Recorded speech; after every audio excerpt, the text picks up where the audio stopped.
Bermuda ট্রায়াঙ্গেলের নাম তো কম বেশি সবারই জানা। যদি এবার শোনেন বাংলাদেশেও এমন একটি ট্রায়াঙ্গেল আছে যা যুক্ত করেছে 3টি জেলাকে, আশ্চর্য হবেন।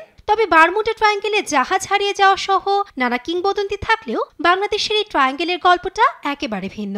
এখানে আছে সম্প্রীতি আর সৌহার্দ্যের বন্ধন। বাংলাদেশের এই ট্রায়াঙ্গেল যুক্ত করেছে বরগুনা, পিরোজপুর ও ঝালকাঠি জেলাকে।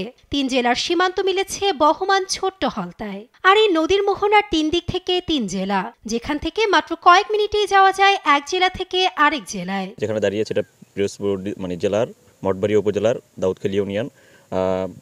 আমার বাম পাশে বামনা উপজেলা, বরগুনা ডিস্ট্রিক্ট, আর আমার পিছন দিকে ঝালকাঠি জেলা এবং কাঠালিয়া উপজেলা।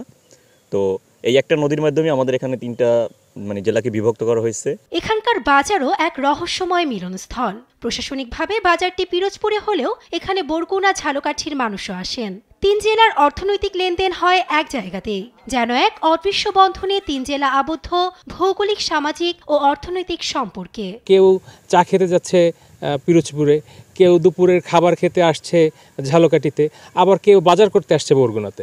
এই যে বিষয়টা, এটা আসলে এই এলাকাটায় না আসলে আমরা দেখতাম না। জায়গাটা আসলে কিন্তু এটা বাংলাদেশের ভিতরে কিন্তু একটা দর্শনীয় স্থান বললেই চলে, কিন্তু এরকম বাংলাদেশে অন্য কোনো জায়গা আছে কি না আসলে এটা জানা নাই। 3 জেলার ছাত্রছাত্রীরা একসাথে পড়াশোনা করে একই বিদ্যালয়ে।